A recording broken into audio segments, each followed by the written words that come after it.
My grandfather didn't need to raise his voice when he shattered the one truth everyone else at the table had spent years hiding from me. He just closed his hand around his napkin, opened his laptop, and asked, "Harper, did you see the update about your fund?" For a moment, the room fell into a strange silence.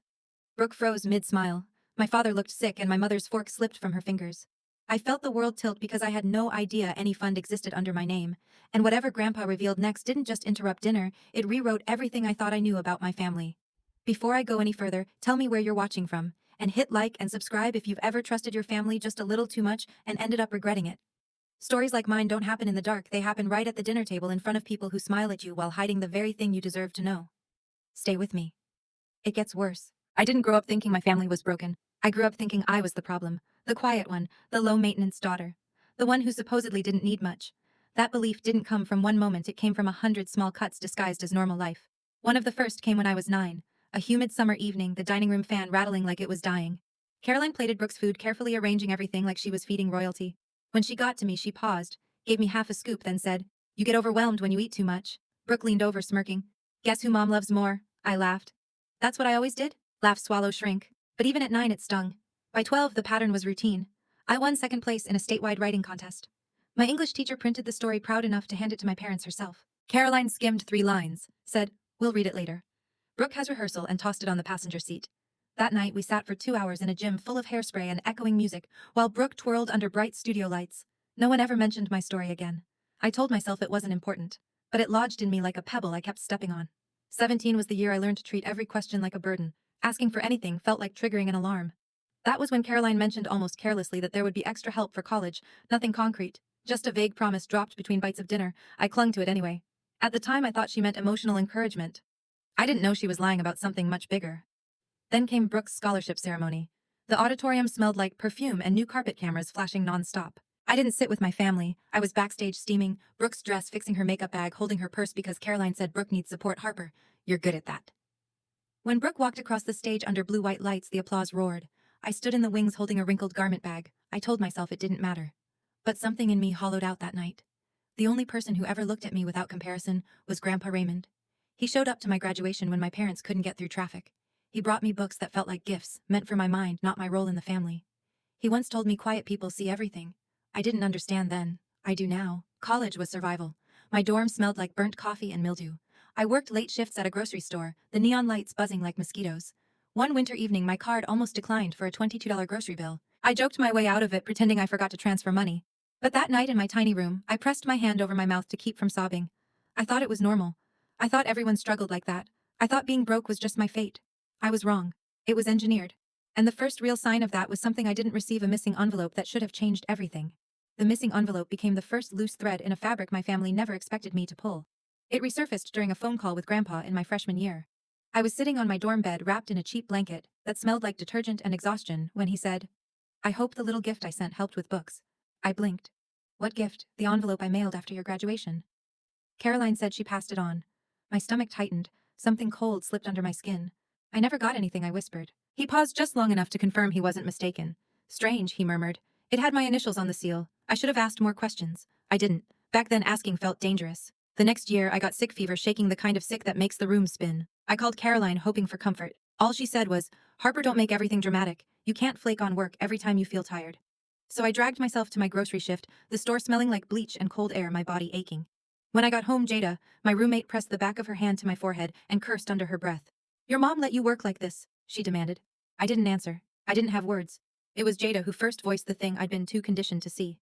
One night after my card declined for textbooks, she paid without hesitation and said, "Harper, your family has money. What are they doing?" I laughed it off. The truth would have felt insane, but her words stuck. Like someone had finally turned on a small flickering light inside me. Years passed, and the divide grew sharper. Holidays became performances. Brooke descending the stairs like a commercial model, Caroline adjusting her hair and praising her effortless beauty, Thomas smiling like he was reading from a script. I played my part, setting the table, fixing bulbs on the tree, receiving gifts that felt more like afterthoughts. One Christmas, Brooke unwrapped a luxury camera. I unwrapped a cheap planner with a clearance sticker still attached. Caroline laughed. "Don't be mad. I forgot to peel it off." I wasn't mad. I was numb. But the real break came the night I overheard my parents in the kitchen. I had stepped outside for air, snow crunching under my boots, when their voices drifted through the window. "Thomas Raymond set that fund up for Harper. She deserves to know. Caroline's sharp as a blade. She's not ready. And if you say one word, you'll regret it." Then silence the kind that isn't empty but full of threat. I backed away from the window, heart pounding, the cold biting my cheeks. For the first time, I saw my mother clearly, not as strict, not as overbearing, but as someone who needed me small.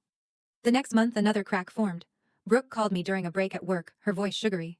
"Harp, do you have that envelope from Grandpa? Mom said you kept it?" My breath caught. What envelope? The one with his initials on the seal? That was it. The missing envelope. The one that never reached me. "I never got it," I said. Silence. Then Brooke recovered too quickly. "Well, maybe you lost it.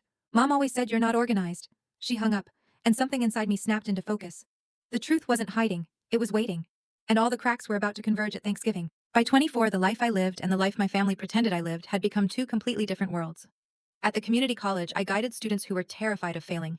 I watched them cry over textbook costs, over rent, over the fear of disappointing their parents. I understood that fear too well. My office always smelled like burnt coffee and buzzing printers, and sometimes when a student broke down in front of me, I felt like I was looking at a mirror of who I had been. Meanwhile, Brooke's life was turning into a highlight reel. She'd gone from local modeling to influencer brand polished perfection. Her posts were all morning light, perfect angles, and airy quotes. Caroline bragged about her like she'd built her from scratch. "Brooke understands the world," she'd say with a proud sigh at family dinners. "She has vision." Then she'd glance at me like I was a reminder of everything boring. I learned to pick at my food chew slowly and stay quiet. But silence can only hold so much. The first real fracture appeared the day I stopped by my parents' house without warning. Caroline's vanilla candles filled the hall. Brooke's new car, the second new one that year, sat in the driveway, polished to a shine. "Isn't it beautiful?" Caroline said, practically glowing as she traced a hand across the hood. "Who paid for it?" I asked. Her expression shifted tight, defensive. "Don't start. Brooke needs reliable transportation for work." "You don't." My father stood behind her, staring at the floor like it might swallow him. Brooke just smiled, that empty influencer smile. I nodded. Right. But the question carved deeper than she expected. Then came Christmas. Snow pressed against the windows, the house glowing with warm light. Brooke opened a high-end camera, the kind I couldn't afford even if I saved for months. She squealed, hugging Caroline.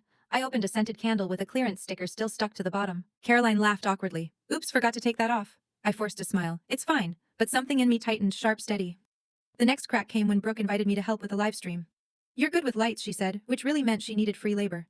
Her studio smelled like makeup, hot ring lights, and artificial lavender. Halfway through the stream, someone asked her how she stayed financially independent. Brooke laughed. "My family believes in me. I just work harder than most people."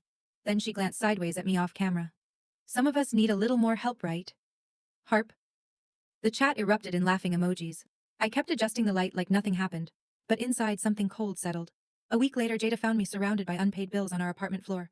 "Harper," she said, voice low, "this isn't normal. Your family has money. Why are you living like this?" I almost told her the truth. Then I realized I didn't have the truth. Just fragments, just cracks. But the biggest crack appeared unexpectedly.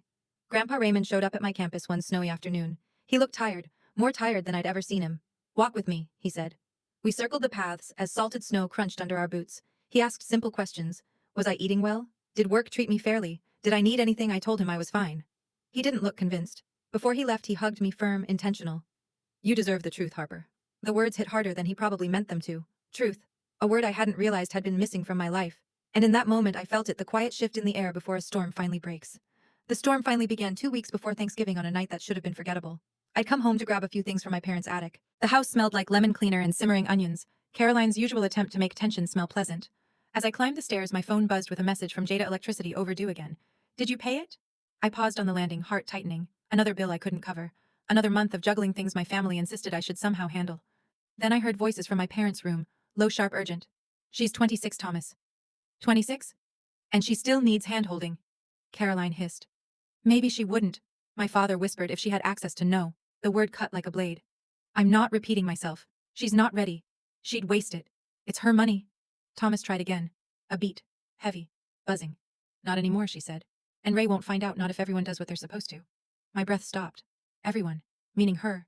Meaning him. Meaning me, kept in line through ignorance. The next morning, I sat at their breakfast table pretending nothing was wrong. Caroline fussed over Brooke's vitamins. Thomas stared at his coffee as if waiting for it to forgive him. The orange juice tasted bitter, like swallowing acid. I studied them and thought, what else have you stolen? The following week came Brooke's engagement celebration, a rooftop venue strung with warm lights, champagne flutes clinking, everyone dressed in coordinated neutrals. Everyone except me, because Caroline forgot to tell me the theme. When Brooke's fiancé made a toast about how the Lane family built Brooke into the woman she is, a few guests looked at me. My plain dress, my awkward smile, my quiet presence. Brooke raised her glass eyes shining. And Harper's always been such a trooper supporting me, even when she doesn't have much going on. Soft laughter followed. Not cruel enough to call out, but cruel enough to burn. I swallowed it. But this time, it didn't go down smoothly. The real break, though, came in the middle of an ordinary workday. Brooke called. She never called. Harp, babe, do you have that contact sheet from Grandpa's attorney? I need it for a brand deal. My pen froze mid-note. What sheet? The envelope Grandpa sent years ago. Mom said you kept important stuff. A cold drop slid through me. What did it look like? A white envelope, thick, with his initials on the seal. The missing envelope. The one Grandpa swore he sent. My voice hollowed. I never got it. Silence, just long enough for the truth to flicker in her eyes even over the phone. Then she recovered. Well, maybe you lost it. Mom always said you're not organized. She hung up before I could respond. That night I couldn't sleep. I lay staring at the water stain on my ceiling like it might spell out every lie I'd swallowed. The pattern wasn't vague anymore. It was deliberate, precise, designed. 2 weeks before Thanksgiving, my father showed up at my apartment, something he had never done. Snow dusted his coat, his eyes were red, his posture small. Harper, he whispered, can I come in? He sat at my kitchen table, hands trembling. I tried, he said. I tried to tell you, more than once. Tell me what? The fund. What your grandfather set up, what your mother did. My stomach dropped. He went on, voice cracking. She told the bank you were unstable, that giving you money would disrupt your development. And I believed her. Why didn't you tell me? He broke, quiet tears shaking shoulders. Because she said if I interfered, I'd destroy the family. And I didn't want to lose her. I stared at him. The man who was supposed to protect me. My heart didn't break, it hardened. That was the moment I finally understood my family wasn't toxic by accident. It was intentional, structured, maintained. And Thanksgiving would be the first time all of us sat at the same table with the truth ready to detonate. Thanksgiving at Grandpa's house always looked like a postcard, warm lights glowing through tall windows, soft music humming in the background, the smell of rosemary and turkey drifting through every room. But that night, the warmth felt staged, like someone had painted it on and forgotten the edges. I walked in wearing the same cardigan I'd worn for the last 3 holidays. Brooke followed behind me in a cream coat that looked straight off a magazine cover. Caroline floated into the room with her usual polished smile. Thomas lingered near the door, already looking like he wished he were somewhere else. Something in the air buzzed, quiet, electric, expectant. We sat at the long dining table as candles flickered against polished silverware. Brooke launched into a story about a sponsorship she'd secured. Caroline nodded like a proud manager. Thomas commented on the weather. I barely tasted my food. My chest felt tight, like my ribs were waiting for impact. And then it happened. In the middle of Brooke describing her content schedule, Grandpa set his fork down. The tiny clink against the plate sliced the room open. Harper, he said, voice steady. Did you get the email about your fund? Silence? Caroline's smile vanished. Brooke froze her hand, still mid-gesture. Thomas inhaled too sharply, choking on air. My heart thudded once hard. What I asked? Your trust fund, Grandpa repeated. The annual report went out last week. Caroline recovered first. Dad, she said too quickly. There's been a misunderstanding. Harper doesn't have Grandpa clicked the trackpad. The laptop screen glowed, casting pale light across our faces. Rows of emails appeared, 10 years worth. Beneficiary update, annual statement, contact confirmation. My pulse roared in my ears. The listed contact wasn't mine. It was a variation of my mother's one she used only for finances. I felt my throat tighten. Why is her email there? I whispered. Brooke shifted in her seat. Thomas stared at his plate like it might save him. Caroline's jaw locked. I'd like an explanation, Grandpa said. Caroline's voice sharpened. Dad, you're misunderstanding. No, he interrupted, tone cold. The IP logs show the change came from your home, 10 years ago. And 5 years ago you contacted the bank claiming Harper was emotionally unstable and should not have access to her own account. The room cracked open. Unstable, I said. You told them that Caroline didn't look at me. Harper, stop overreacting. I did what I had to do to protect you. From my own money, Brooke's voice trembled. Mom. Grandpa clicked another file. A PDF opened, one line highlighted. A withdrawal. A large amount. 3 years earlier. Paid to a company tied to Brooke. My eyes snapped to her. You took my money! She shook her head too fast. I didn't know it was yours. Mom said she said you didn't need it. Caroline's voice cracked. She had a crisis. I was helping her. You were stealing from me, I said. Not loud, not shaking, just clear. The room felt colder than winter. I stood. My chair scraped the hardwood with a sound that made Brooke flinch. This ends tonight. Caroline finally looked at me, fear flickering behind her carefully built walls. Harper, don't do something you'll regret. I held her stare steady. I'm not the one who should be worried about regrets. Grandpa closed the laptop with a decisive thud. We're moving to the study. All of us. And just like that, the truth my family had buried for a decade finally clawed its way to the surface. And none of us would leave that room the same. Grandpa's study always felt intimidating, dark wood, clean lines, the faint smell of leather and old books. But that night, it felt like a courtroom. He placed the laptop on his desk, opened it again, and nodded toward the chair he'd pulled out for me. I didn't sit. Mr. Collins is on standby, Grandpa said as he dialed the bank advisor on speaker. His voice didn't shake. Mine didn't either. Caroline flinched the second Mr. Collins answered. We've reviewed the account history, he said, tone even. The beneficiary email was replaced intentionally, and the freeze request was submitted 5 years ago, citing mental instability and poor decision-making. Every word hit like a hammer. Caroline's voice cracked. This is being taken out of context. I was protecting Harper. No, I said. You were protecting your control. Brooke stood by the doorway, twisting her rings until her fingers reddened. Mom said you didn't want the money, she whispered. I didn't think. You never think, I replied. Not cruel, just honest. Grandpa tapped the desk. Mr. Collins, restore all access to my granddaughter immediately. Within minutes, every notification statement and authorization shifted into my name. Hearing my email spoken aloud by a bank advisor felt like stepping into a life I should have lived years earlier. Then a soft ping echoed from the laptop. A new folder appeared. Documents added. Mr. Collins hesitated. It seems additional statements have populated. You may want to review them privately. I opened the folder. More withdrawals, more transfers, and a few sent to accounts labeled with my mother's initials. Caroline's breath broke. Harper, sweetheart, we can work this out quietly. No. The word came out clean sharp. Quiet is how you got away with it. I closed the laptop gently, like sealing a verdict. I'm going to review every file I said, and then I'll decide what happens next. Caroline's face strained. You wouldn't take legal action against your own family. I met her eyes. Calm. Certain. You stopped being my family the moment you stole my future. Grandpa walked me to the front door. Whatever you choose, he said, you're not facing this alone. Outside, the cold air hit my lungs like clarity. I stepped off the porch, the laptop tucked under my arm, no longer just evidence. A weapon. And for the first time in my life, the silence belonged to me. If you've ever stood in a room full of people who were supposed to love you and felt completely unseen, I want you to know this, you're not wrong for wanting the truth. That night didn't break me. It finally pushed me to open my eyes. Taking back my trust fund was only the first step. There are documents I still haven't read, decisions I still have to make, and a truth my family has no idea is coming.